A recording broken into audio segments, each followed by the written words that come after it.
Bonjour et bienvenue à cette session, à cet événement en direct consacré à GRC as a Service. Donc, je vous propose de rentrer dans le vif du sujet et de voir un petit peu déjà qu'est-ce que c'est que la GRC. Parce qu'il y a parfois, on a souvent la question. De prime abord, c'est pas si évident que ça. Et puis ensuite, enfin pour vous qui assistez à ce webinaire, très probablement, mais pour la majorité des gens, même dans l'IT, c'est pas si évident que ça. Et puis après, voir effectivement comment on peut vous aider. Alors, on va commencer par présenter les intervenants. Voilà, donc charité bien ordonnée commence par soi-même, même si c'est pas super poli, mais donc je suis Hervé Thibault, je travaille chez Medsys en tant que Chief Strategy Officer. Je serai le monsieur loyal, le gentil organisateur de la session pour animer un petit peu le contenu, les vidéos, passer les slides, etc. Je serai accompagné de Baptiste David d'Augmented Sizo, qui responsable pre-sales et delivery, donc qui vous fera une partie des démos, donc plus sur la solution qu'on va porter, et de mon camarade Tanguy Jouvet, qui est chez Medsys directeur régional de la grande région Sud-Est, donc plusieurs agences, notamment Lyon, Aix, etc., qui lui vous présentera plus en détail l'offre que Medsys va vous proposer. Alors, pour commencer, très très rapidement, Medsys, je ne sais pas si vous connaissez, donc on a fêté les 10 ans en fin d'année dernière, c'est plus de 400 personnes aujourd'hui dont la grande majorité, parce qu'il y a du personnel commercial administratif, et encore le personnel commercial est certifié aussi, mais une très grande majorité des personnes qui sont certifiées sur les technologies Microsoft notamment. Donc, forte croissance. On a un gros focus, comme notre mantra Digital Trust Builder, c'est la cyber, sur Microsoft, mais pas que. Et pour les labels cyber, on est membre d'Exatrust, donc on a une petite étiquette un petit peu française pour l'intégration des solutions, donc plutôt des solutions logicielles qu'on trouve dans Exatrust. On a le label Cyber Expert pour intervenir auprès de sociétés dites secteur public, pour intervenir notamment sur des cyberattaques, ce qui est un peu. On est présent aussi au travers notamment d'Exatrust sur le campus cyber. On a une dizaine d'agences en France, dont certaines sont managées par Tanguy, ici présent, avec des services managés. Effectivement, des services managés de sécurité, des services managés type M365 et Azure, et il en sera question aujourd'hui. Rapidement, là. Donc, je vous parlais effectivement de la cyber, c'est notre ADN et puis c'est le cœur du sujet aujourd'hui. Donc on l'a lié avec l'expertise Microsoft, on est aussi partenaire d'un certain nombre d'autres solutions. Et dans la cyber, on va trouver un certain nombre de choses. Alors le premier en gauche, je le citerai en dernier parce que ça va être le sujet du jour. Effectivement, sécurisation des données, enfin tout ce qu'on retrouve globalement autour de Zero Trust, et notamment les identités, qui est souvent le premier pilier, les endpoints, les périphériques, qui est le deuxième qu'on rencontre, et puis les données, la data, qui est souvent le troisième. On protège aussi bien du data center que des services cloud. On forme et on sensibilise. On fait sensibiliser, c'est aussi la partie soit IT, soit la partie utilisateur. Je ne vais pas rentrer dans les détails, hein. On fait bien évidemment de l'architecture, de l'expertise et de l'intégration sur des solutions on-prem majoritaires. Enfin, en ce moment, il y a beaucoup d'activités cloud et surtout hybrides, effectivement, pour des move to cloud ou des sujets d'identité hybride avec de l'AD et de l'Azure AD. Et puis, je vous parlais des services managés. On a du SOC, donc Security Operations Center. La solution qu'on utilise comme SIEM, c'est du Sentinel. On fait du microSOC, donc sur du microSOC type de l'EDR, avec du Defender for Endpoint, et des solutions qui sont plus françaises, on va dire, du CERT et des services managés, j'en ai déjà parlé.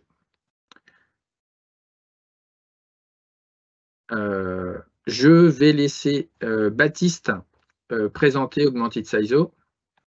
Merci Hervé. Alors Augmented CISO en quelques mots et en quelques faits, la mission de la société et de la solution, c'est d'aider les entreprises à mieux piloter la cyber pour réduire les risques. Tout ce qu'on va faire dans la solution doit vous permettre, en tant que RSSI, d'équipe cyber, de responsable de la sécurité, de pouvoir aider le business, aider votre entreprise. Derrière cette phrase-là, il se cache une solution dont on verra et quelques chiffres pour présenter ça. Aujourd'hui, c'est plus de 25 collaborateurs dans dans la société. La société est française et on est basé à Lyon, d'où la proximité avec Tanguy et ses équipes. Aujourd'hui, on a plus d'une cinquantaine de références grands comptes et ETI en France et à l'international. Et l'élément qu'on aime bien mettre associé avec ces 50 clients, c'est plus de 1000 utilisateurs dans 30 pays, parce qu'on verra aujourd'hui la solution s'appelle Augmented CISO, mais elle est collaborative et elle permet finalement tout l'écosystème cyber d'échanger sur ces sujets-là. Voilà, en rapide, Hervé.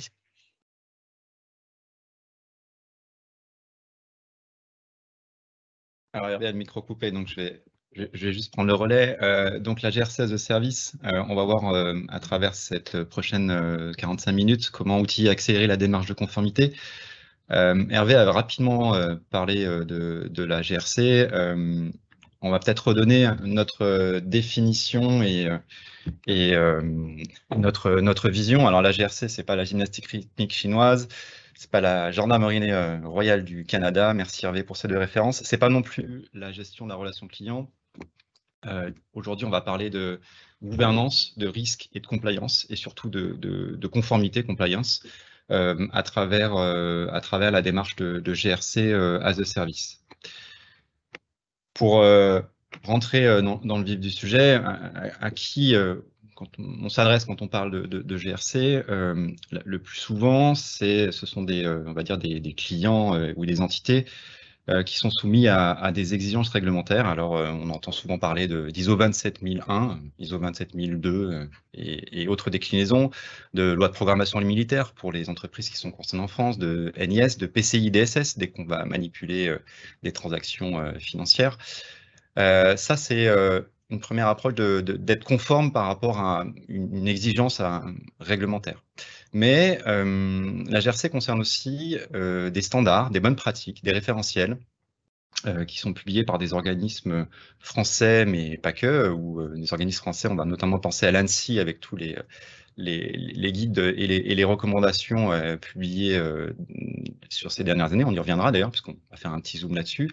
Mais on va aussi parler de référentiels typiquement comme le NIST ou celui de MITRE-ATT&CK, qui est un des référentiels les plus utilisés, notamment dans la partie SOC, quand on analyse effectivement une attaque, comment est-ce que cette attaque est orchestrée.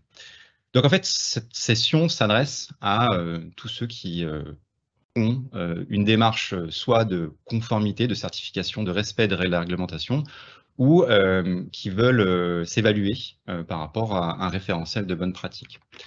Donc, dans les usages, c'est ce que je viens de dire. Donc, dès lors qu'on est dans le respect des exigences réglementaires ou dans une démarche de certification, aujourd'hui, l'ISO 27001 est une démarche qui est de plus en plus mise en avant pour montrer qu'une entreprise en fait sécurise son système d'information. Mais aussi des référentiels peut-être un peu plus, qui ont un peu le vent en poupe ces temps-ci. On va notamment parler de TISAX qui concerne la partie automobile. Là, on a beaucoup de sujets autour de ce référentiel. PCI DSS, c'est un grand classique pour tout ce qui est manipulation de flux financiers. Donc là, on verra comment est-ce que sur ces différents référentiels, on va accélérer la démarche. Alors, il faut savoir qu'on n'est pas forcément soumis qu'à un seul référentiel, mais que on peut très bien être à la fois soumis à une certification ISO 27001, mais complémentaire à d'autres par rapport au métier de l'entreprise. Et on verra comment notre démarche va permettre d'accélérer et de mettre en commun toutes les initiatives qu'on va avoir. Et puis, de plus en plus, pour se prémunir des attaques, on conseille à nos clients de se rapprocher d'une conformité par rapport à des référentiels de bonnes pratiques. J'en ai cité quelques-uns. Parce que ces bonnes pratiques permettent d'augmenter la posture de sécurité de votre entreprise et donc de pouvoir plus facilement faire face à des attaques, ou en tout cas être mieux préparé et plus sécurisé. Donc ça, ce sont les usages standards quand on va faire la GRC, mais l'intérêt aussi de la démarche et du service managé qui est proposé par un MED6, c'est tout simplement, les entreprises ont aussi, dans leur côté RSSI, on définit, dans certains cas, sa propre PSSI, qui est souvent basée sur une démarche classique. Donc comment est-ce que on peut aussi suivre l'évolution de sa propre activité, de sa propre PSSI, et des activités associées. Et puis quelque chose qui est important, c'est générer des indicateurs et aussi un tableau de bord pour pouvoir afficher à l'ensemble de l'entreprise, à la direction générale, mais pas que, l'évolution de notre posture de sécurité. Et donc, comment est-ce qu'on comment on se positionne par rapport aux risques et aux menaces dans le temps. Alors, donc, on parle de GRC. Donc, c'est une approche qui est à la fois fonctionnelle, on va dire plutôt portée par des cabinets de conseil, mais aussi un peu technique, puisque le rôle, on verra que la partie technique a une certaine importance dans l'évaluation de sa conformité. Je laisse la parole à Baptiste pour qu'il nous présente un petit peu sa vision côté cabinet, côté conseil de ce que c'est que la GRC. Merci Tanguy. Alors moi j'aime bien présenter finalement la démarche autour de la GRC de cette manière-là. Finalement, si on reprend, Tanguy a beaucoup parlé de référentiels, on a vu qu'il pouvait y en avoir plusieurs. La question c'est finalement qu'est-ce que ça veut dire que de se mettre en conformité. On va lire le schéma ici de la gauche vers la droite et pour comprendre ce que c'est que se mettre en conformité et de faire de la GRC. À gauche, ce qu'on retrouve, c'est finalement identifier ce qu'on doit faire en termes de sécurité. Vous le savez, il n'existe pas une seule manière de faire de la sécurité, sinon tout le monde le ferait et le monde s'en porterait à mieux. On va distinguer ici cette manière de deux axes et on va retrouver notre R et notre C de GRC. Le C, c'est ce qu'on est obligé de faire parce qu'on a une certification, parce qu'on veut viser une conformité, parce qu'on est sur un certain marché, parce qu'on traite de la donnée, et on va retrouver ici toutes les référentiels qu'a cité Tanguy, TISAX, PCI-DSS, etc. Il y a l'autre penchant en bas qui est ce qu'on doit faire parce qu'on en a peur, parce qu'on est convaincu ou parce que c'est une bonne pratique. Aujourd'hui, on n'a pas besoin d'ISO pour savoir qu'il faut avoir une solution de protection de ces postes de travail. On va analyser ces deux éléments et on va en définir sa cible de sécurité. La plupart du temps, c'est ce qu'on va appeler une PSSI ou une déclaration d'applicabilité dans le cas d'ISO 27000, mais c'est la cible de ce qu'on veut faire, ce qu'une organisation se définit à faire en termes de sécurité. Et c'est là où va commencer finalement toute la gouvernance de ces éléments. On a vu le R, on a vu le C. On va mettre en place le G, la gouvernance, qui va nous permettre d'atteindre ces cibles, d'atteindre ces objectifs. On va le retrouver traditionnellement avec un cycle qui va commencer par mesurer l'écart. On a la politique, la PSSI, qui est ce qu'on veut faire. La PSSI n'est pas ce qu'on fait, c'est bien la cible que l'on veut faire. Il faut régulièrement en mesurer l'écart. On va en tirer deux choses, ce qui doit être fait, donc combler ces écarts, et là, il faudra du coup le faire, et bien le faire. Donc on va tirer tous les sujets autour du pilotage du build, et puis on va bien sûr identifier ce qu'on fait déjà. Aujourd'hui, vous n'avez pas forcément besoin de faire une évaluation d'écart guide d'hygiène de l'ANSSI. J'ose espérer que vous avez encore une fois tous une protection sur vos postes de travail. Sauf qu'on ne va pas s'arrêter là parce que ce qui est fait, pour bien gouverner, il faut aller le contrôler. Il faut aller vérifier qu'on le fait bien parce qu'on peut avoir la perception de le faire mais pas le faire. On peut souscrire à un outil de sensibilisation mais que personne suive notre programme de e-learning par exemple et il faut vérifier que c'est suffisant. En tout cas, vous allez avoir ces deux éléments avec ces deux boucles de rétroaction qui vont finalement venir mesurer cet écart, soit l'affiner, parce qu'on pensait d'un point de vue déclaratif qu'on faisait quelque chose alors qu'en fait un indicateur nous montre qu'on ne le fait pas, soit venir le mettre à jour parce que vous n'aviez pas de SOC, vous avez lancé un projet de micro-SOC avec MED6, ce projet quand il va avancer, finalement ça va remettre en question l'analyse que vous aviez faite il y a 6 mois. Donc, c'est tout l'enjeu de la GRC, de pouvoir dérouler ces processus qui vont se faire en continu. Et puis, le petit bonus que j'ai mis ici en orange, audit, dérogation, sécurité dans les projets et incidents, ben, c'est finalement tous ces éléments qui vont vous faire sortir du cycle initial, mais la flèche, elle va bien vers les actions parce que c'est tout ce qui va vous générer des nouvelles choses à suivre. J'aime bien dire un RSSI ou un responsable GRC, ben, c'est un plan d'action par jour dans l'année et bien souvent, ben, ça donne un fichier Excel à suivre et qu'il faut intégrer dans ce processus pour pouvoir le piloter, savoir où on en est et pouvoir reporter sur son avancée. Pour moi, c'est Merci. bon sur cette partie. Merci pour cette vision. De notre côté, si on prend une approche un peu plus technique, comment est-ce que ça se traduit? Donc, si je reprends les terminologies de Baptiste, donc on a un référentiel. Ce référentiel va nous donner des contraintes et des exigences. Et en face de ces contraintes et exigences, il va falloir qu'on mesure des choses et puis qu'on mette en place des dispositifs. Alors, le plus souvent, ces mesures, en fait, c'est tout simplement des indicateurs. On va prendre un exemple très concret. Je me suis basé sur le guide d'hygiène informatique de l'ANSSI, qui est un guide public que vous pouvez télécharger. Ce guide, après analyse, donc, va présenter une dizaine de volets, et sur cette dizaine de volets, on va avoir à peu près une quinzaine de contraintes et exigences par volet, ce qui fait à peu près 150 au total. Pour l'instant, je ne suis pas trop mauvais en maths.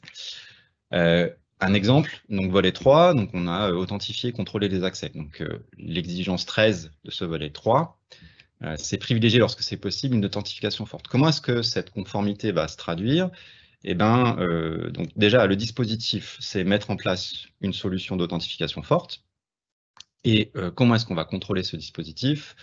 Contrôler avec un indicateur, une mesure, en fait, qui est le taux de compte utilisant une authentification forte. Et quand on est dans un annuaire de type Azure Active Directory, bah, c'est tout simplement un indicateur qui est sur un des portails que vous avez, qui est mis à disposition. Donc vous imaginez, si on reprend en fait ces 10 volets avec 15 éléments pour chacune, ça fait quasiment une centaine d'indicateurs techniques à recueillir, à historiser, pour justement, comme l'avait dit Baptiste, qu'on est dans une démarche continue, pouvoir suivre son évolution dans le temps, et évolution positive, hein, c'est ce qu'on tend tous à avoir. Et bah, là, j'ai donné un exemple sur une des exigences, et avec une solution.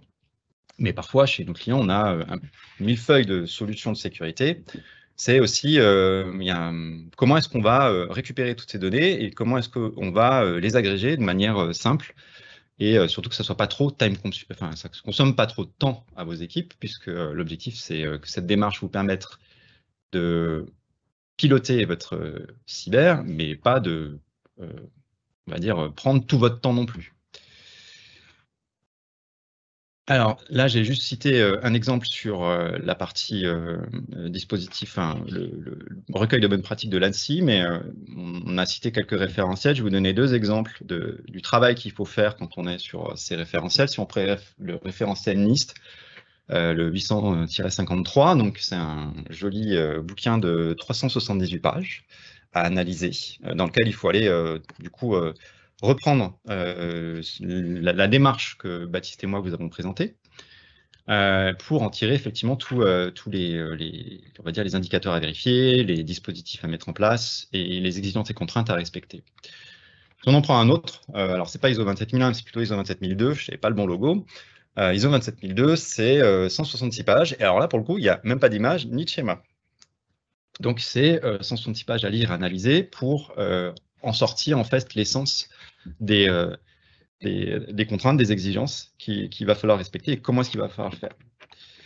Et donc en général, quand on part de zéro sur une initiative GRC, c'est une démarche qui prend un certain temps et un certain délai.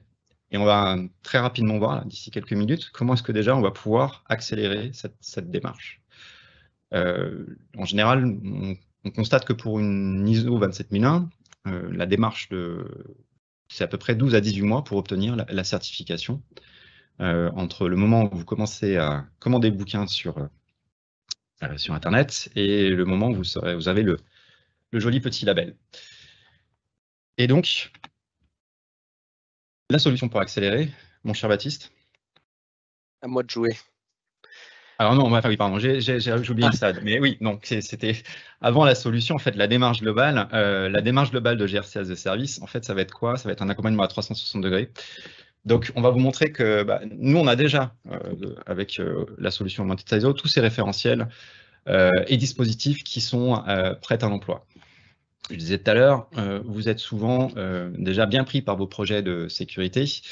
Et en opérant le service, en réalisant des activités et en accompagnant la démarche et en la rythmant dans le temps, on va aussi faire gagner du temps à nos clients dans la mise en place de cette démarche de conformité, mais on va aussi en assurer surtout la pérennité.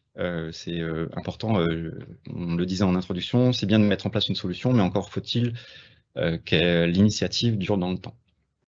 Et la cerise sur le gâteau, c'est que au-delà d'être conforme, au-delà d'assurer votre on va dire d'accompagner votre démarche de conformité, c'est surtout aussi mettre à disposition ces fameux indicateurs et tableaux de bord qui sont aujourd'hui des choses qui prennent un peu de temps chez nos clients et qui sont aujourd'hui extrêmement demandées, ne serait-ce que pour avoir une visibilité. Est-ce que je suis protégé? Comment évolue ma sécurité dans le temps? Est-ce que je suis conforme, etc.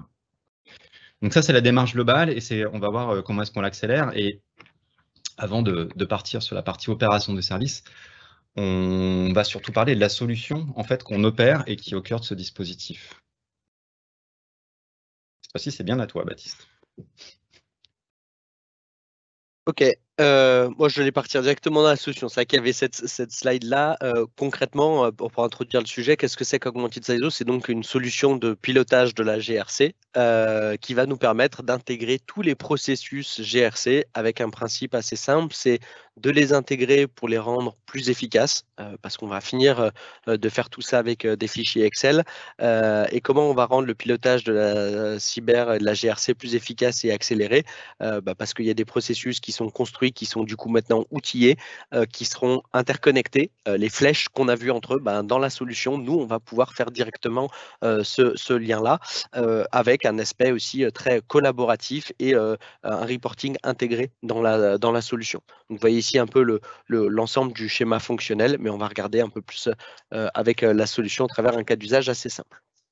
Moi, j'ai une façon très simple de décrire ce que c'est que la solution, puisqu'on est aussi opérateur de SOC. En gros, Augmented CISO, c'est à la GRC ce que le SIEM est au SOC. Donc, c'est l'outil qui va permettre de générer ce service. Allez, on va partir du concret. Baptiste va nous faire une jolie démo, le temps qu'il partage son écran, d'une petite dizaine de minutes, qui va reprendre les principes de la solution et de ce qu'on va justement mettre et déployer chez nos clients. Je garde ton analogie, Tanguy. Je ne crois pas qu'il y ait beaucoup de SOC qui se lancent à passer des logs à la main. Se lancer dans une certification ISO 27001 avec une calculatrice, c'est compliqué. Avec Excel. Avec Excel. Voilà. Bon, on va voir qu'on va pouvoir faciliter tout ça. Je vous partage donc mon écran sur mon environnement de Lab Augmented CISO. Alors, vous verrez, il y a beaucoup d'éléments qui sont vides aujourd'hui parce que j'ai fait le choix de partir d'un environnement vide pour vous montrer aussi comment facilement on peut rentrer dans la solution Augmented CISO. Le premier élément qui va nous permettre de faire ça, c'est toute la modélisation des politiques qu'on va proposer dans la solution. Alors, si je vais dans le catalogue, aujourd'hui, on en a 25, des référentiels. Tanguy en a cité un certain nombre, mais on peut commencer par le guide d'hygiène de l'ANSSI. En fait, cette modélisation que nous, on va proposer, alors on a fait le copier-coller du texte du guide d'hygiène de l'ANSSI, mais derrière, on est venu faire cette modélisation pour vous faire cette aide à la décision de qu'est-ce que vous devez mettre en place si vous voulez être conforme à tel ou tel référentiel. Je vais prendre une règle toute simple, qui est la règle du guide d'hygiène de l'ANSSI numéro 2, qui nous dit qu'il faut sensibiliser les utilisateurs aux bonnes pratiques élémentaires de sécurité de l'information. Tout le monde est d'accord là-dessus. Ce que nous, on va vous proposer, c'est 3 processus de sécurité. Il faut mettre en place de la sensibilisation pour les VIP, de la sensibilisation pour les admins IT et de la sensibilisation grand public. Bon, ce travail-là, on l'a fait pour les 25 politiques que l'on a et pour l'ensemble des règles. Donc finalement, on partait de 170 pages de PDF d'ISO. Nous, on va venir l'affiner en vous faisant des propositions et vous retrouvez dans la solution qu'est-ce qu'il faut pour être conforme. Et en plus, ces éléments, ils seront communs à tout un tas de règles parce que si je prends ici, tout à l'heure, j'ai parlé d'avoir une protection sur ces postes de travail. Cet élément-là, il est associé aujourd'hui à 35 mesures dans notre catalogue. Donc, on va le faire qu'une seule fois. au passage, j'aurais dû commencer par ça peut-être, hein, l'exemple qu'a pris Tanguy portait sur la règle 13, je crois, qui doit être dans authentifier et contrôler les accès, la règle de 13 du guide d'hygiène de l'ANSSI. Bah, nous, on vous dit qu'il faut mettre en place de l'authentification forte. Donc, on va vous faciliter cette aide à la décision sur un principe. Dites-moi quel est votre objectif. Dans mon cas, le guide d'hygiène de l'ANSSI, on vous dira quels sont les processus de sécurité que vous devriez déployer. Et puis, en plus de ça, on verra qu'on vous proposera les indicateurs utiles pour pouvoir le contrôler. Maintenant, ce que je vous propose, c'est de faire le schéma tout simple que j'avais fait. Comment je mets en place mon processus de gouvernance GRC dans la solution et comment je le fais vivre. Alors, on va commencer dans le schéma où j'ai identifié ma cible. Ma cible, c'est le guide d'hygiène de l'ANSSI et je vais m'évaluer dessus. Donc, j'avais un peu préparé le terrain. J'ai lancé une évaluation de mon SI interne suite à sur le guide d'hygiène de l'ANSSI. Je retrouve mes différentes mesures avec à chaque fois la description, hein, qu'est-ce qu'il faut mettre en œuvre, et je vais tout simplement pouvoir m'évaluer. Je vais pouvoir m'évaluer sur cette échelle-là. Je vais pouvoir éventuellement venir mettre des preuves, venir mettre des commentaires, affiner mon niveau d'évaluation. C'est quelque chose qui sera collaboratif. Vous pouvez déléguer cette évaluation dans le cadre de l'évaluation d'une filiale, par exemple, ou d'un fournisseur. Quand je vous ai dit que dans la solution, on cherchait à rendre tous les processus plus efficaces, c'est ici tout le principe, hein, cette évaluation, vu qu'on l'a, j'aime pas spécialement ce terme, mais digitalisé, tout va se passer ici, que ce soit de l'envoi d'invitations, de la collecte de commentaires, de la collecte de preuves. Et puis, on va la rendre plus précise, cette évaluation, plus factuelle. Parce qu'aujourd'hui, si je vous pose la question de est-ce que vous sensibilisez les utilisateurs aux bonnes pratiques, vous allez me dire oui, réalisé, non ou réalisation partielle. Et qu'est-ce que ça veut dire que partiellement? C'est là où on va retrouver la modélisation. Nous, on vous dit que pour être conforme à ça, il faut avoir ces 3 processus. Je vais pouvoir cocher, disons, programme de sensibilisation, ça je l'ai. Alors on a un indice de 60, donc là on verra que déjà, ça va nous affiner le score. Si vous faites ça, vous êtes conforme qu'à 60%. Là où d'habitude, vous pouvez vous dire, c'est bon, je fais du e-learning, donc c'est pour tout le monde. Non, il ne faut pas oublier les admins et les VIP. Donc, on va pouvoir factualiser ça et vous aider. Qu'est-ce qu'il faut pour être conforme? Il faut un programme de sensibilisation. Je ne l'ai pas. En un clic, je vais construire mon action. Donc, le déploiement de ce chantier-là, je vais le faire. Je vais pouvoir l'affecter à un utilisateur et on verra que ce sera une action qui sera dynamique et que je pourrai suivre dans le temps. Donc, je vais pouvoir enregistrer cette évaluation et donc on va faciliter cette photographie finalement que représente l'audit de sécurité en factualisant cette évaluation plutôt que d'être un peu beaucoup passionnément. Dites-moi ce que vous faites, je vous dirai ce que vous couvrez et ce qui vous manque. Puis pour aller plus loin, alors je vais reprendre l'exemple de Tanguy sur l'authentification forte. Voilà, aujourd'hui on nous dit qu'il faut privilégier l'authentification forte. Je vais dire ici que je suis conforme et que je suis conforme parce que j'ai un processus qui s'appelle authentification forte. Et puis là, on va pouvoir aller chercher les indicateurs. Je vous montrerai tout à l'heure dans la partie contrôle parce que c'est bien beau de dire qu'on a de l'authentification forte, encore faut-il bien le faire. Alors, je ne peux pas valider, je me rends compte qu'il me faut une preuve. Je vais aller chercher un petit fichier de preuve pour venir associer à mon évaluation. Ça, au passage, le fait d'avoir une preuve à votre auto-évaluation, quand vous allez faire des audits certification, que ce soit ISO, Secnum Cloud, PCI DSS, c'est obligatoire. Et quand votre auditeur va venir et vous dire qu'est-ce qui prouve que vous êtes conforme à cette règle 13R du guide d'hygiène de l'ANSSI, vous avez ce fichier directement enregistré. J'espère que vous comprenez bien le principe de cette évaluation. Je ne vais pas faire les 42 règles du guide d'hygiène de l'ANSSI. En résumé, on va venir générer ce questionnaire dans la solution. Quelqu'un va venir y répondre, en partie ou totalement, que ce soit vous ou quelqu'un à qui vous allez affecter cette tâche-là. On permet de collecter l'évaluation, cet écart. Qu'est-ce qu'on va en tirer? On va en tirer 3 choses. On va en tirer, donc, par rapport à une politique, on va en tirer un score de couverture par rapport à mon guide d'hygiène de l'ANSSI. Alors, aujourd'hui, je sais que je couvre 3%. Ce n'est pas beaucoup. En même temps, je n'ai pas répondu à beaucoup de questions. Donc, sur ma règle, sur la sensibilisation, je suis que à 60. parce que j'ai un programme de sensibilisation. Par contre, je vois que je suis en train de construire une sensibilisation pour les VIP. Donc aujourd'hui, je ne peux pas me déclarer conforme. Par contre, je vois que j'ai quelque chose et ça tombe bien, ce quelque chose, il va vivre. Et quand ce sera fini, ça va faire passer mon 60 de 80. Sur la règle sur l'authentification, ici, j'ai 100% parce que j'ai bien mon authentification forte. Donc ça, c'est la photographie. Aujourd'hui, j'ai tel score. Et si je reprends mon schéma tout à l'heure qui était avec les deux choses, il y a s'améliorer, il faut faire ce que l'on doit faire. Donc j'en ai tiré un plan d'action. Alors aujourd'hui, il n'y a pas grand-chose, il y a simplement le fait de mettre un programme de sensibilisation pour les VIP. Mais à l'issue de cet audit, il est vide, mais ces objets vont vivre dans la solution. Encore une fois, vous pouvez affecter cette action à quelqu'un qui va vous dire que le programme de sensibilisation, maintenant, il est en cours. Il est, par exemple, ici à 80%, que j'ai fini de le finir au mois d'octobre. C'est des choses qui vont vivre. On pourra mettre des commentaires, on pourra mettre des pièces jointes. Par exemple, ici, j'ai toujours un flux d'activités qui me permettent de prendre des notes. Et toujours dans l'optique d'avoir un audit, d'avoir une certification, si vous vous projetez par rapport à une politique et vous dire qu'est-ce que vous faites aujourd'hui pour être conforme à telle et telle politique, je retourne sur ma règle de la sensibilisation. Moi, monsieur l'auditeur, sur la sensibilisation, j'ai un processus en place de sensibilisation. Et pour les VIP, je suis en train de construire quelque chose qui sera fini au mois d'octobre. J'ai prévu 8 000 € et j'en suis à 70% d'avancement. Et ça va se mettre à jour, bien sûr, en temps réel. C'est là où je vous disais, on va pouvoir faire des liens.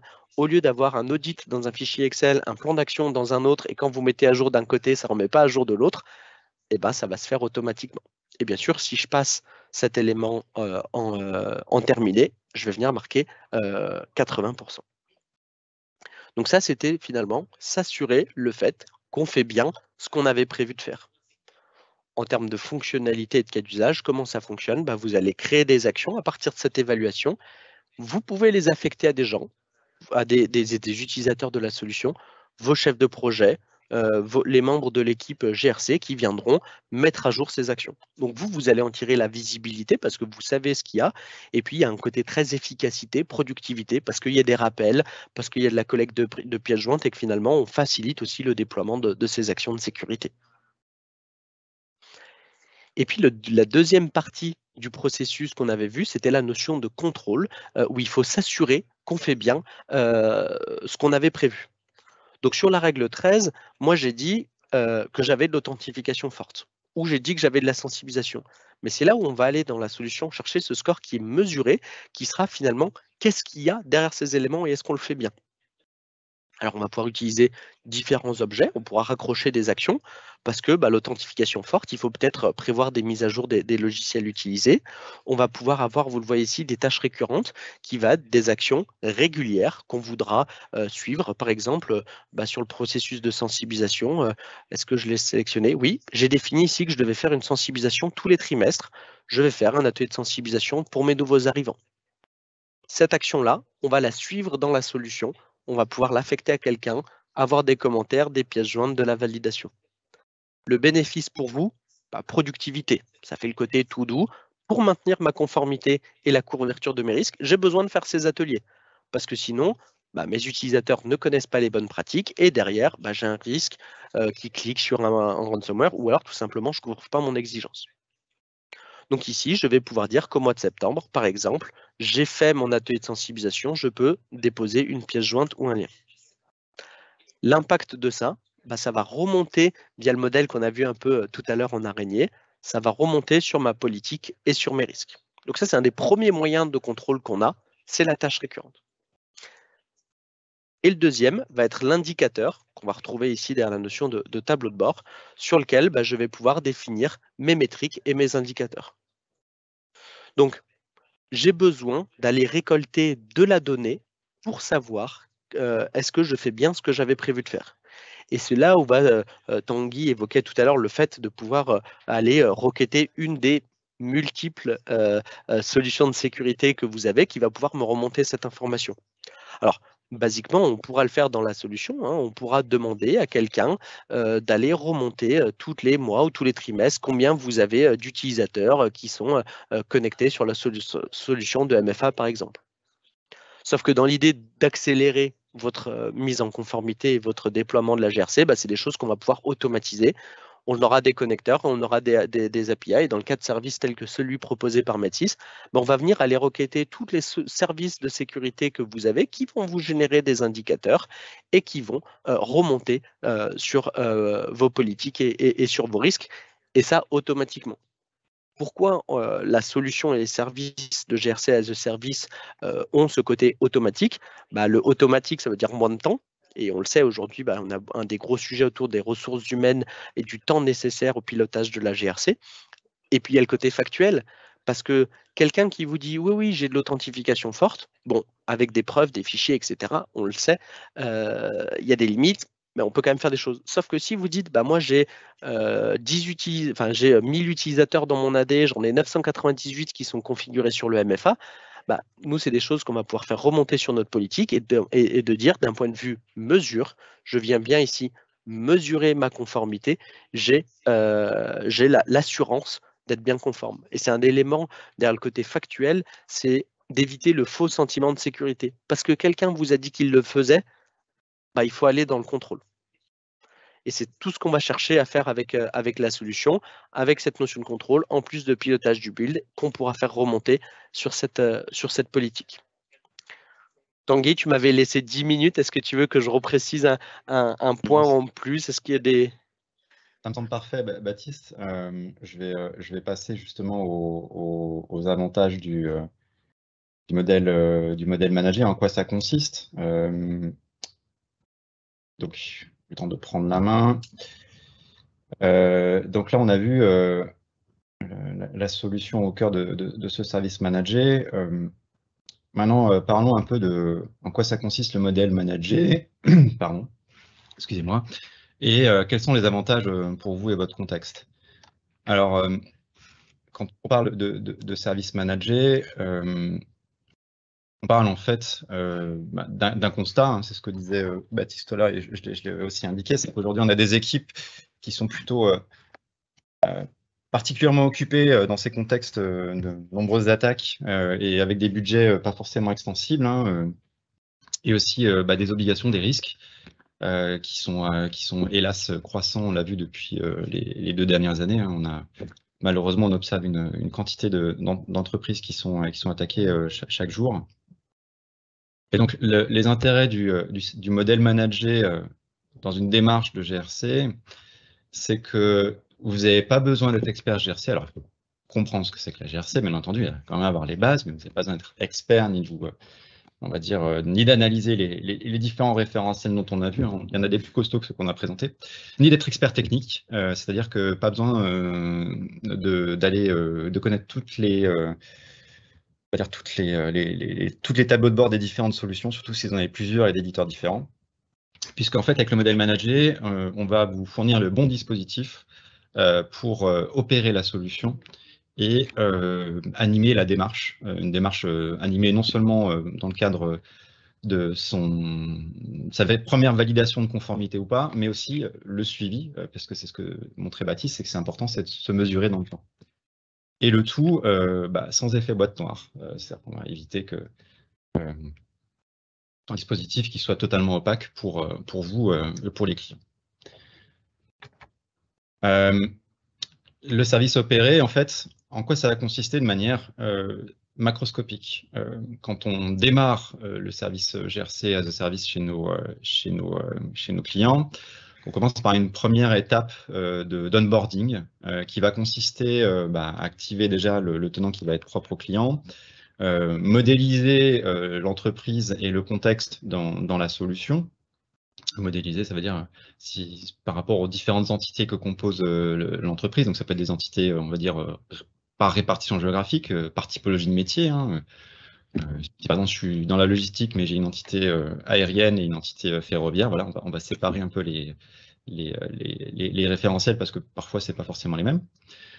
Une première évaluation et un premier définition des actions de contrôle, du plan d'action qu'il va falloir mener et des actions à réaliser pour, on va dire, augmenter ma conformité par rapport à un référentiel réglementaire ou plutôt de bonnes pratiques. Donc ça, c'est la première phase, qui, on va dire, une phase qui permet déjà de se mesurer initialement. Et comme on l'a dit tout à l'heure et qu'on a insisté sur le sujet, en fait, ce n'est pas qu'une activité qui doit être réalisée qu'une seule fois. En fait, cette activité doit être l'évaluation en fait par rapport à la conformité d'un référentiel doit être mis à jour de manière régulière. Hein. Certaines réglementations nécessitent justement un audit régulier qui peut être tous les 6 mois, tous les ans, tous les mois. Et donc ça, on l'intègre dans le service. Et le fait d'intégrer on va dire, ces activités récurrentes va aussi pérenniser l'initiative, puisque nous animons en fait la démarche. Et donc cette animation va vous entraîner dans une démarche d'amélioration continue et sur lequel on va s'assurer dans le temps de respecter cette conformité. Et donc comme là, il s'agit, on va dire, d'un périmètre initial, en fait, parce qu'on verra selon les packages et les offres de services managés, on intègre X référentiels sur Y entités. Inclus dans ce service managé, on a aussi les activités à la demande. Et les activités à la demande, ça va être quoi? Ça va être je veux m'évaluer par rapport à un autre référentiel. Ça va être, on a tout un catalogue de demandes en fait préenregistrées. On en parcourra une petite partie d'ici tout à l'heure. Ça va être, je veux intégrer un nouveau référentiel, je veux générer des nouveaux questionnaires, je veux intégrer les fournisseurs dans la démarche, etc., etc.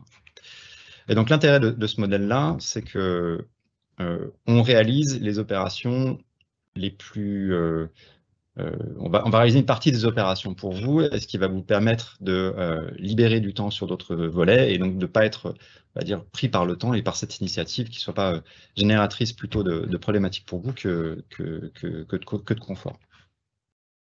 Alors, ces principales activités, si on va un petit peu plus dans le détail, les premières étapes, c'est je définis mes périmètres, donc je modélise un peu mon organisation, j'ai différents métiers, différentes plaques géographiques, différentes entités juridiques, peut-être, probablement.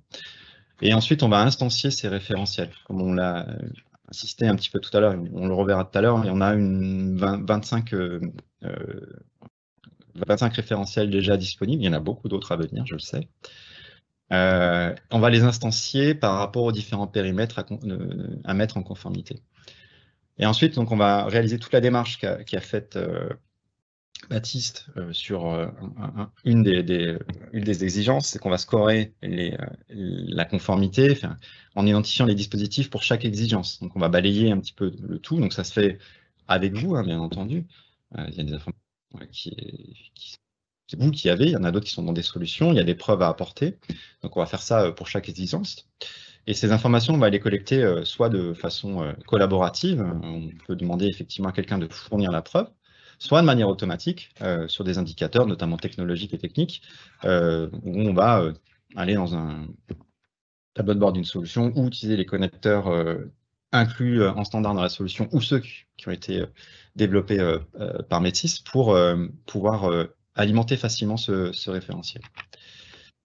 Alors, vous verrez, en fait, la démarche, c'est une démarche typique, hein, c'est Plan Check Act, pardon, qui est une démarche PDCA les plus standards. La partie Act va être plutôt sur la partie mesurer l'écart initial et comment est-ce que, justement, par mes initiatives, je vais réduire l'écart entre ce que me dit le référentiel et ma situation actuelle. Et puis, le plan d'action et le suivi dans le temps de son exécution.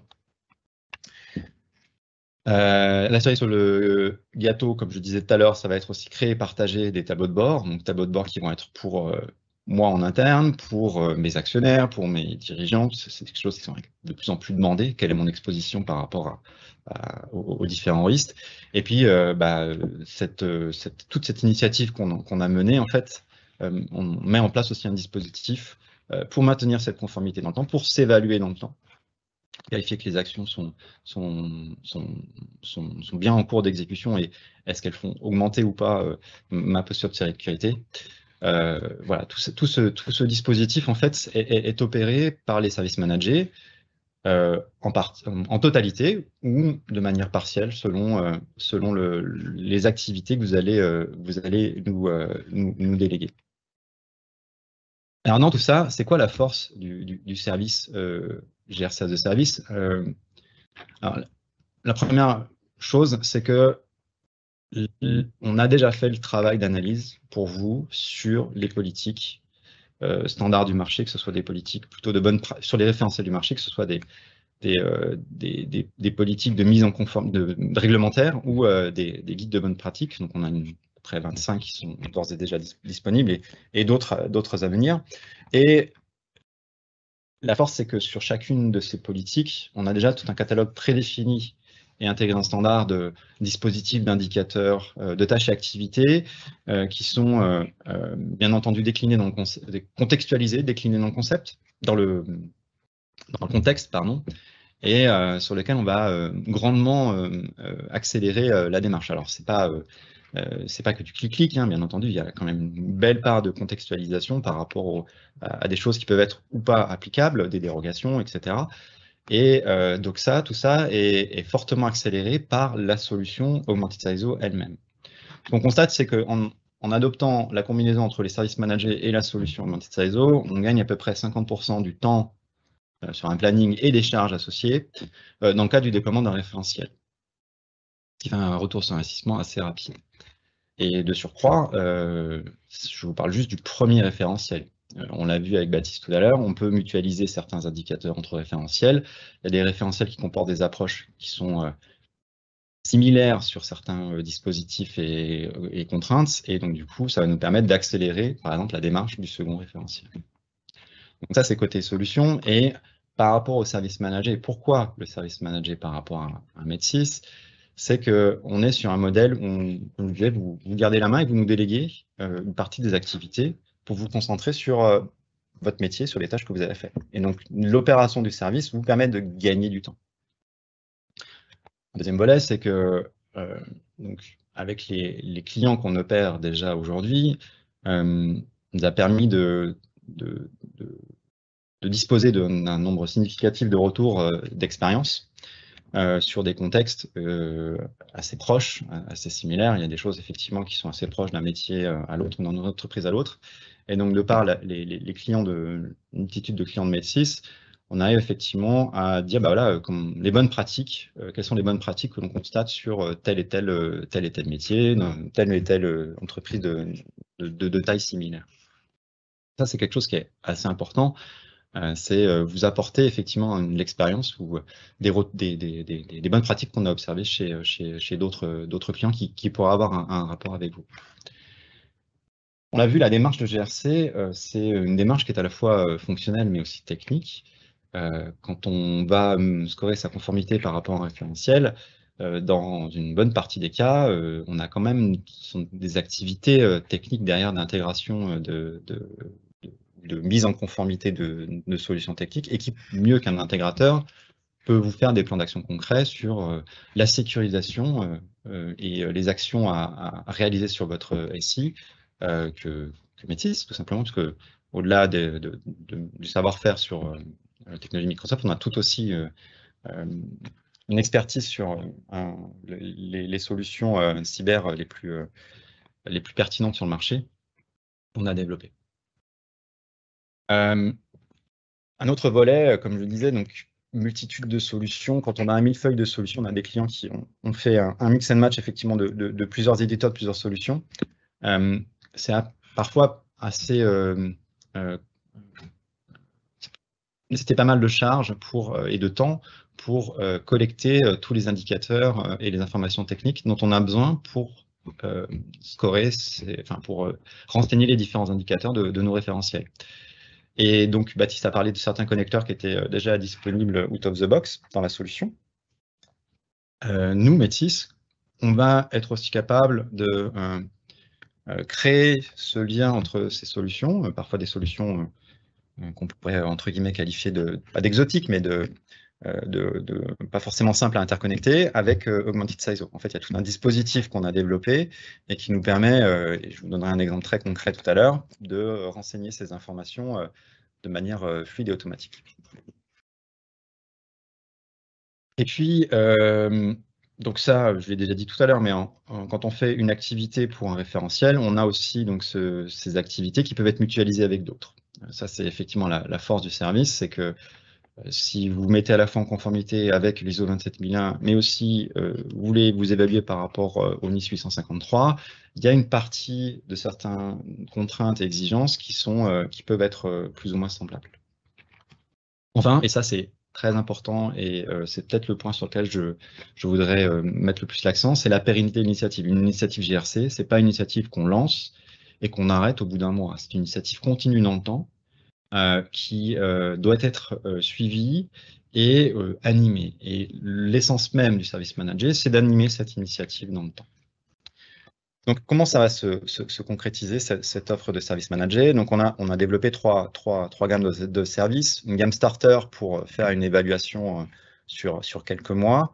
Alors oui, effectivement, j'ai dit tout à l'heure que c'était une initiative qui était continue dans le temps, mais à un moment donné, pour tester le service ou tout simplement parce qu'on a un besoin très ponctuel sur une évaluation par rapport à différents référentiels, je vous donnerai un exemple à la fin, où on a une première offre plutôt orientée je démarre, je vais m'évaluer là tout de suite par rapport à un référentiel assez rapide et pragmatique en termes de mise en place sur une durée de 3 mois. Et puis on a deux modèles qui sont en général fonction de la taille de l'entreprise et de sa complexité, où on va pouvoir pour la première déployer implémenter jusqu'à 5 périmètres de sécurité et 5 politiques, et pour la dernière, on n'a pas de limite, on est plutôt sur des organisations assez complexes, des besoins assez évolués sur la partie GRC. Les deux offres sont disponibles avec ou sans engagement. C'est aussi une manière d'évaluer le service. Et en général, la plupart de nos clients prennent avec engagement parce que c'est une démarche qui est continue dans le temps. Et le petit plus, effectivement, de ce service manager, c'est qu'au-delà des activités récurrentes qui sont planifiées et prévues déjà dans la tarification mensuelle, en fait, on intègre un certain nombre, on va dire, d'unités d'œuvre qui nous permettent d'activer donc des actions à la demande et qui donc sont totalement pris en charge dans le forfait que vous avez chaque mois. Il y a tout un petit détail effectivement de comment ça fonctionne qu'on pourra voir au cas par cas. Globalement, dans ce que je disais, donc des activités bien déterminées dans l'onboarding et l'évaluation initiale. Donc on est sur la mise en place d'un périmètre avec d'une organisation avec 2 périmètres, sur l'activation d'un premier référentiel, la création d'un premier tableau de bord, la prise en main de la solution pour que vous puissiez aussi, parce que vous avez accès à la solution, j'ai peut-être oublié de le dire, mais vous restez en accès en utilisateur de la solution. Et puis derrière, un accompagnement récurrent sur la mise à jour de l'évaluation, la synthèse mensuelle, une comitologie assez classique sur la suite de la solution. Alors, je ne vais pas repartir le catalogue des activités parce qu'on est un petit peu en retard, mais plutôt vous parler des accélérateurs qu'on a mis en place et qu'on a développés côté Med6. Alors voilà ce dont je voulais revenir, m'assurer sur le gâteau du début de cette session. On a déjà développé, enfin Med6 a beaucoup fait de développement de tableaux de bord, Power BI, qui utilisait du PowerShell pour aller récupérer des informations et les agréger. On peut toujours les faire, hein, on le fait encore pour certains clients, mais avec l'approche justement GRC Service, ça c'est fini, puisque du coup, on va avoir tous nos indicateurs qui vont remonter dans la solution, on va être capable de générer des tableaux de bord équivalents, voire parfois plus complets, avec toutes les autorisations des services. Et surtout, ça vous évite de maintenir ces fameux scripts PowerShell à jour. Et ça, en fait, c'est une des forces de la solution, c'est qu'on a déjà une partie des métriques qui sont déjà enregistrées, on a une partie des comment on appelle ça, des connecteurs qui sont déjà disponibles et des widgets qui nous permettent de composer des tableaux de bord assez sympathiques, avec notamment une visualisation dans le temps, qui est un élément important, je vous rappelle, quand on veut s'évaluer quand on est dans le cadre d'une démarche de conformité. Et donc, out of the box, comme je disais tout à l'heure, déjà disponible d'une manière native dans la solution, on a un certain nombre de connecteurs qui sont pris en charge nativement. Alors, il y a les plus communs, hein. On parle notamment de tout ce qui va être indicateur sur l'Azure AD, sur l'identité, les périphériques, si vous avez Windows, Microsoft Defender, les services Office 365, les Secure Score, avec les propositions d'amélioration, etc. Il y en a une autre, effectivement, de certains, on est Med6 et partenaires. Je parlerai de Cyberizon, d'Acuity et autres. Et puis, donc, pour aller plus loin, nous, on a développé aussi une approche pour aller consommer ces indicateurs d'autres solutions. Alors, j'ai mis une partie des solutions dont Med6 est partenaire, mais il y en a d'autres, mais voilà, si vous avez une plateforme de type Varonis qui va aussi générer de la donnée sur la sécurité dans votre contexte, sur votre SI, on a développé une approche pour aller consommer cette donnée et alimenter les bons indicateurs, créer les bons tableaux de bord dans la solution Augmented SISO. Voilà, que ce soit du on-premise ou du SaaS. On a même les connecteurs autour de l'Active Directory. Voilà, j'ai essayé, enfin on a essayé plutôt, puisqu'il nous reste 3 minutes et que Baptiste devra nous laisser à midi. J'espère que je n'aurai pas de questions que je ne pourrai pas répondre. Juste, comment démarrer, comment initialiser la démarche avec les services managés? Si tu permets, Tanguy, juste avant, parce que comme Baptiste devra nous laisser au cas où, je vais poser une question qui va plutôt donc s'adresser à lui. C'est une question qui a été posée par Vincent. Est-ce que l'ISO 27701 est intégré dans la solution? Donc, pour rappel, pour les autres personnes, 27701, si je ne me trompe pas, ça s'appuie sur 27001 et 27002, et l'idée, c'est de les étendre pour décrire plutôt la gouvernance et les mesures de sécurité pour le traitement des données personnelles. Donc, Baptiste, as-tu la réponse à cette question? La réponse est non. Aujourd'hui, elle n'est pas intégrée au même titre qu'ISO 27001 ou ISO 27002.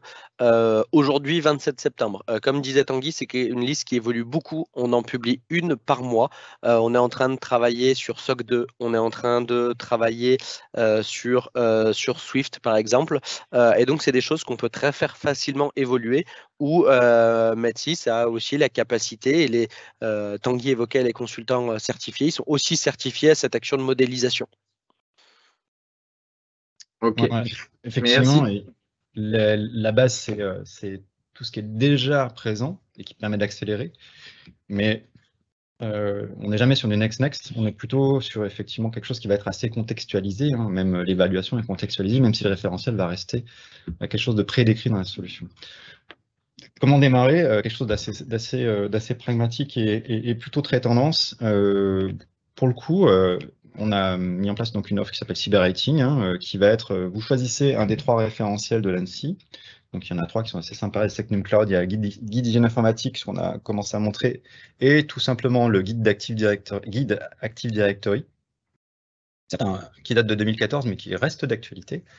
Et puis, cette offre starter sur un périmètre, c'est généralement pour des périmètres de 1000 à 5000 utilisateurs. On fait une modélisation, une évaluation initiale incluant une revue à M+3. Quelque chose d'assez simple qui vous permet d'évaluer le service de manière pragmatique, et puis c'est plutôt tendance. Prochainement disponible sur les référentiels NIST. Alors, comment est-ce que si vous souhaitez aller plus loin ou concrétiser en fait sur une des offres qu'on a présentées, il y a une adresse qui est grcas@metis.fr, ou tout simplement un interlocuteur commercial que vous avez déjà en relation. Il est midi pile. Une petite question supplémentaire. Bon, plutôt Baptiste. Connecteur natif Sentinel, donc Microsoft. Natif, non, si je dis pas de bêtises, et là je vais m'appuyer sur Tanguy. Sentinel, c'est donc le SIEM Azure, c'est ça? Oui, tout à fait. Yes. C'est le SIEM Azure, et qui permettrait par exemple de remonter des informations assez simples telles que le nombre d'incidents identifiés. Donc natif, non, mais via notre connecteur, oui. Et alors, pour le coup, c'est du full SaaS, donc c'est pas très compliqué à faire. Ça, dans le cadre de GRC as a Service, oui, du coup. Tout à fait. Oui. Et juste pour information, un Sentinel, je l'avais précisé au début, mais comme il y a pas mal de personnes qui sont aussi arrivées en cours, hein, c'est de toute façon la solution sur laquelle s'appuie le SOC Med6. J'en profite, écoute, pour poser des questions donc, qui vont plutôt être pour toi, Tanguy. Donc, Baptiste, si tu dois nous quitter, merci beaucoup. Merci, effectivement, j'ai un autre événement à 12h00. Merci beaucoup. À très bientôt. Au revoir. Merci, Baptiste. Alors, d'un point de vue extérieur, Tanguy, on pourrait avoir l'impression qu'en fait, c'est un petit peu une boîte noire qui va arriver et qu'on n'a pas trop la main dessus. Qu'est-ce que tu peux nous dire pour nous rassurer sur le sujet? Ça faisait partie des éléments que je montrais tout à l'heure. En fait, la solution, en fait, c'est un tenant qui vous est propre, sur lequel il y a plusieurs façons. Demain, effectivement, vous voulez passer sur un modèle interne, dommage. Bon, certes, mais ça peut être un choix. Il y a effectivement des options qui permettent de basculer sur un tenant qui vous est propre et donc hors service manager.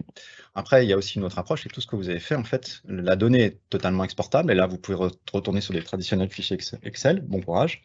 Donc, en fait, la réversibilité, si c'est ça dont on parle, ou l'accès à la solution, la réversibilité est totalement intégrée dans l'offre de service manager. Mais en général, les gens y restent. Le deuxième volet, qui est l'accès à la solution. En fait, donc on n'a pas fait trop le zoom sur la partie onboarding, mais en gros, on active des utilisateurs pour votre contexte. Les utilisateurs disposent d'un compte qui est le vôtre. Donc, vous avez accès au service aussi, en plus de nous. Alors, justement, tu parlais d'onboarding, la phase d'évaluation initiale. Alors, c'est bon pour qu'on ne nous dise pas qu'on masque un peu les sujets qui fâchent souvent, mais en clair, est-ce que c'est long, cher et compliqué pour disposer du service? Est-ce que tu as des petites billes à nous donner? Alors, non, sinon je ne serais pas là, mais justement, c'est ce qu'on a montré qu'il ne fallait pas, justement, ce qu'on allait accélérer. Alors, long, non, parce que l'onboarding, on parle d'un mois en général, hein, entre le moment où on active et qu'on crée les référentiels et qu'on s'auto-évalue. Ça correspond au planning que j'avais montré tout à l'heure.